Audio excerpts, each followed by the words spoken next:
Boogie boogie TV. Lajpur नाम का एक गांव था जहां राकेश नाम का एक ऑमलेट बेचने वाला रहता था। राकेश अपने ठेले पर ऑमलेट और उबले हुए अंडे बेचता था। राकेश की गोल मटोल आकृति और अंडे का धंधा होने के कारण गांव के लोग उसे मजाक में अंडा कहकर बुलाते थे। अंडा भैया, जरा 2 ऑमलेट और 2 उबले हुए अंडे लगा देना। धर्मपाल भाई, बस अभी 2 मिनट में लगाता हूँ। ये बताओ, तुम्हारी बहू की तबीयत अब कैसी है? बुखार उतर गया या नहीं? हाँ, पिछले कुछ दिनों से थोड़ा आराम तो है। मुझे तो ये भी नहीं पता कि असलियत में बीमार है या बीमारी का नाटक कर रही है। इन पत्नियों का कोई भरोसा नहीं अंडा भाई। राकेश के मिलनसार व्यवहार के कारण लोग उसकी दुकान पर अंडे खाना पसंद करते थे।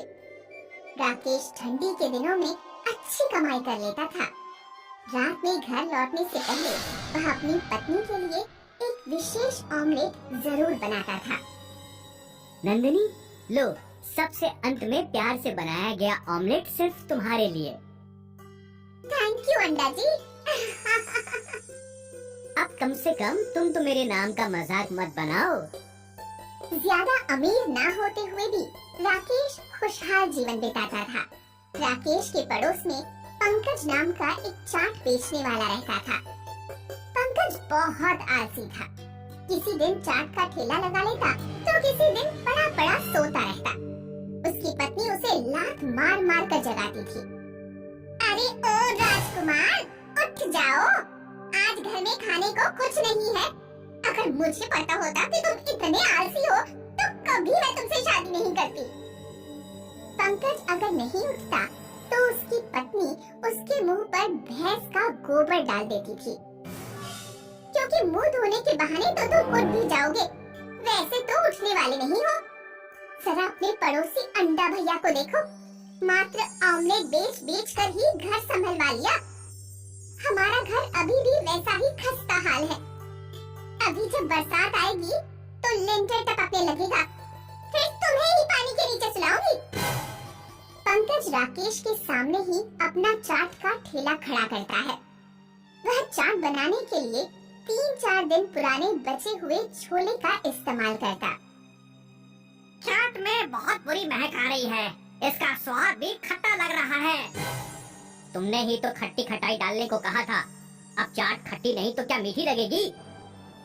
मैं नहीं खा रहा इस चाट को, इससे अच्छा तो अंडा भैया की ऑमलेट खा लेता हूँ। पंकज के खराब माल और अकड़ू स्वभाव के कारण ग्राहक उसके ठेले पर रुकते ही नहीं थे। वे उसका ठेला छोड़कर राकेश की दुकान पर अंडे खाने चले जाते। एक रात पंकज जब घर पहुंचा तो उसकी पत्नी बोली, आज 2-4 रुपए कमाए या नहीं? मुझे पैसे दो, सब्जी लेकर आनी है। इतनी रात बीत गई और तुमने अभी तक खाना ही नहीं बनाया, मेरा लौटने का इंतजार कर रही हो। जब सब्जी ही नहीं थी तो खाना किस चीज से बनाती? पैसे दो। मेरे पास पैसे नहीं हैं। पंकज की पत्नी गुस्से में घर छोड़कर चली जाती है। ये सब उस अंडे की वजह से हो रहा है। अगर वो मेरा पड़ोसी ना होता और मेरे सामने अपना ठेला ना लगा रहा होता तो ग्राहक मजबूरी में मेरी चाट खाते, चाहे मैं कितना भी पुराना माल इस्तेमाल करता। अंडे के धंधे का कचूमर निकालना पड़ेगा। एक रात जब राकेश और उसकी पत्नी शादी में गए हुए थे तो पंकज उनके घर में घुस गया। उसने राकेश के घर पर रखे सैकड़ों अंडे के फिर ठेले पर रखे और पूरा ठेला पहाड़ी पर ले जाकर सीधे खाई में फेंक दिया। राकेश अगले दिन जब शादी से लौटा तो उसने देखा कि सारा माल और ठेला गायब है। राकेश और उसकी पत्नी ने सोचा कि उनके घर डाका पड़ गया। दोनों बेचारे पूरे दिन दरवाजे पर बैठकर रोते रहे। सुनिए जी, इस तरह हाथ पर हाथ रखकर बैठे रहने से कुछ नहीं होगा। चलिए चलकर ठेला ढूंढते हैं, क्या पता कहीं कोई सुराग या निशानी मिल जाए। दोनों लोग माल और ठेले की तलाश में इधर उधर भटकने लगे। वे रात होने पर भी गांव में भटकते रहे, लेकिन उन्हें कुछ भी नहीं मिला। आखिरकार जब वे निराश होकर घर लौट रहे थे तो उन्हें जंगल से ऐसी आवाज आई कि जैसे कोई बड़ा पत्थर जमीन पर गिर गया हो। दोनों जंगल में गए तो उन्होंने देखा कि एक विशाल अंडा कहीं से जमीन पर गिरा है। इतना बड़ा अंडा तो मैंने आज तक नहीं देखा। इसके आकार को देखकर लगता है कि ये किसी बहुत बड़ी मुर्गी का अंडा है। राकेश ने एक बड़ी सी ट्रॉली का इंतजाम किया और अंडे को अपने घर ले आया। अंडा तो हम ले आए, लेकिन इतने बड़े अंडे का इस्तेमाल क्या होगा? अगर इसे तोड़ा गया तो इसका सारा तरल बाहर निकल आएगा। इसे पूरा तोड़ना बेवकूफी होगी। राकेश सीढ़ी से अंडे के ऊपर चढ़ा और उसने छेनी और हथौड़े से अंडे में एक छोटा सा छेद किया। अंडे में छेद होते ही उसका तरल फव्वारे की तरह बाहर निकलने लगा। राकेश ने अंडे पर एक पाइप और टंकी लगा दी।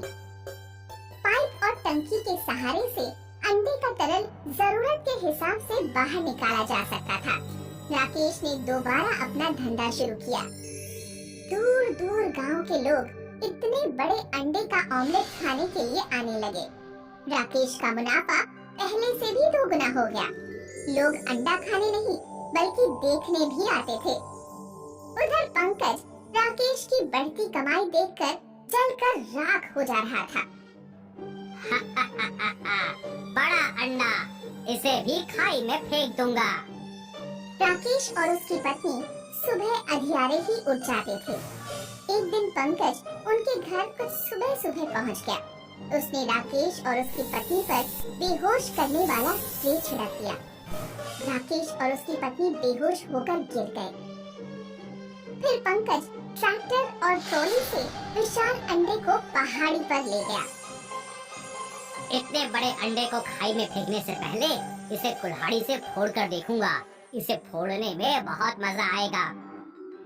पंकज ने जोर से अंडे में कुल्हाड़ी मारी। अंडे से पानी का इतना तेज प्रेशर निकला कि पंकज के पांव जमीन पर टिके नहीं रह सके और वह खाई में गिरकर मर गया।